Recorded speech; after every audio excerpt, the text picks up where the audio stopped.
Assalamualaikum warahmatullahi wabarakatuh. Perkenalkan, saya Asma Ijati dengan nomor pokok mahasiswa 232121110. Di sini saya akan membacakan sebuah ulasan modul ajar yang dibuat oleh Dede Mardia dengan NIM 2311333.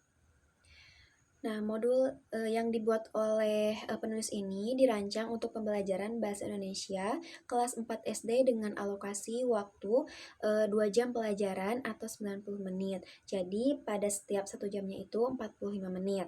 Nah, modul ini mengusung model pembelajaran Think Talk Write yang dikolaborasikan dengan pembelajaran berbasis proyek sehingga menjadi Think Talk Write Project atau disingkat dengan TTWP. Nah, tujuan pembelajaran yang ingin dicapai adalah yang pertama, peserta didik dapat mengidentifikasi dan memahami kata-kata baru pada teks. Yang kedua, peserta didik dapat menyampaikan pendapat tentang isi dan ilustrasi teks. Yang ketiga itu, peserta didik dapat memahami kejadian dan perubahan perasaan tokoh dalam cerita. Yang terakhir itu, peserta didik dapat menggunakan kalimat efektif.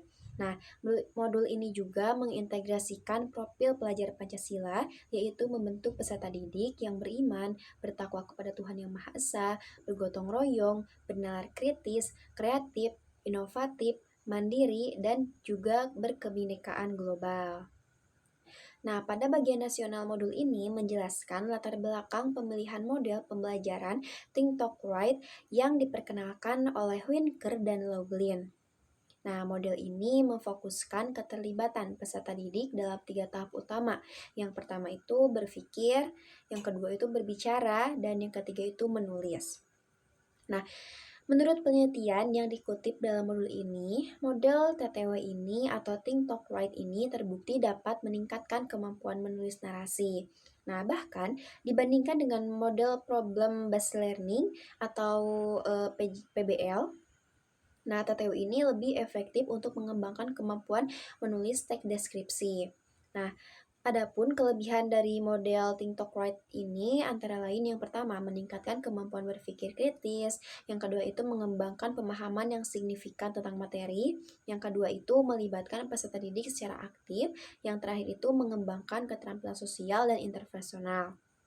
Nah, penyusun modul ini mengkolaborasikan model Think Talk Write dengan pembelajaran berbasis proyek menjadi TTWP atau Think Talk Write Project. Nah, dengan harapan peserta didik dapat menerapkan pengetahuannya dalam konteks yang lebih interaktif dan praktis sehingga meningkatkan motivasi dan keterlibatan dalam proses belajar. Nah, dalam modul ini ada langkah-langkah pembelajaran. Yang pertama itu terdapat kegiatan pendahuluan. Nah, kegiatan pendahuluan ini guru memulai dengan memberi salam, menyapa peserta didik, dan menyemangati dengan yel-yel ataupun tepukan. Nah, kemudian guru itu menyampaikan tujuan pembelajaran dan salah satu peserta didik memimpin doa. Nah, untuk mencairkan suasana, guru itu bisa mengajak peserta didik dengan melakukan ice breaking dan berbincang sebentar tentang kabar mereka. Lalu masuk ke kegiatan inti. Nah, kegiatan inti ini terbagi menjadi 4 bagian. Yang pertama, ada think, yaitu berpikir. Nah, pada bagian ini guru memperkenalkan konsep kalimat efektif dan kalimat tidak efektif, lalu memberikan contoh baik secara lisan maupun tulisan. Nah, dan mendorong peserta didik untuk memikirkan karakteristik perbedaan keduanya. Nah, untuk pada tahap yang kedua itu ada tahap talk, yaitu berbicara. Nah, pada tahap ini, guru itu membentuk kelompok kecil beranggotakan 4-5 orang.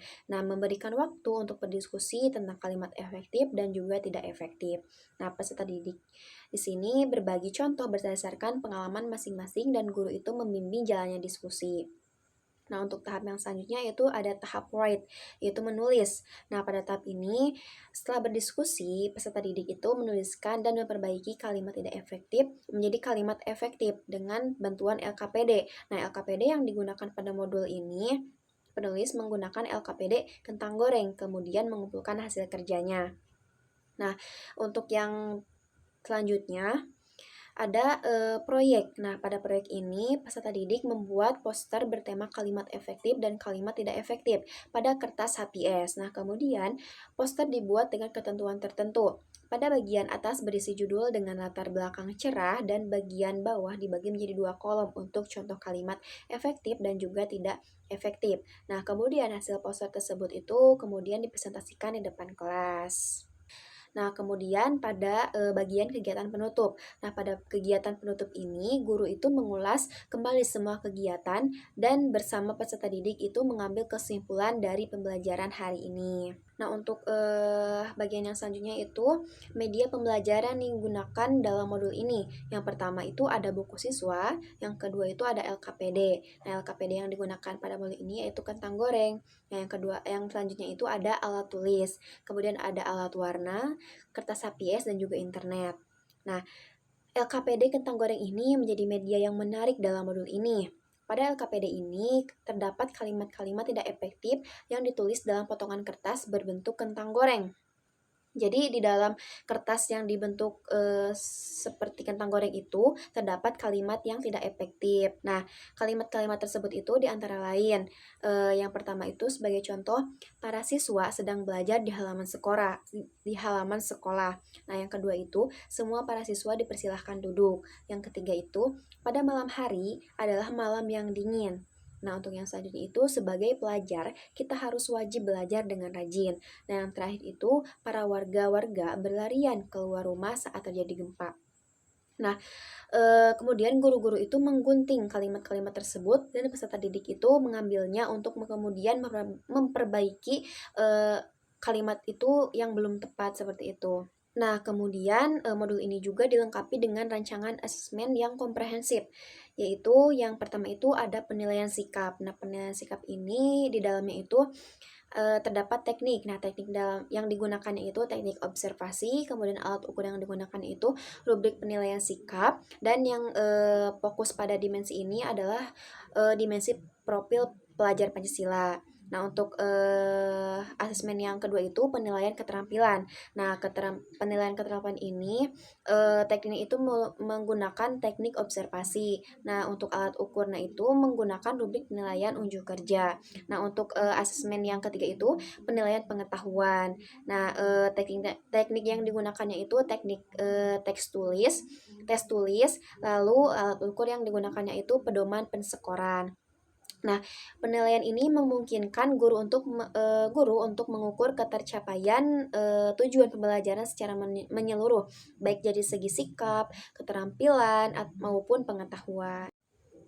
Demikianlah ulasan modul yang dibuat oleh Dede Mardia dengan menggunakan model pembelajaran Think Talk Write proyek. Nah, untuk materi kalimat efektif dan juga kalimat tidak efektif. Nah, modul ini menawarkan pendekatan pembelajaran yang komprehensif, aktif, dan kreatif untuk siswa kelas 4 SD. Nah, semoga ulasan modul ini bermanfaat dan juga bisa dikembangkan sebagai bahan pembelajaran bahasa Indonesia yang menarik dan juga efektif. Terima kasih, sekian. Wassalamualaikum warahmatullahi wabarakatuh.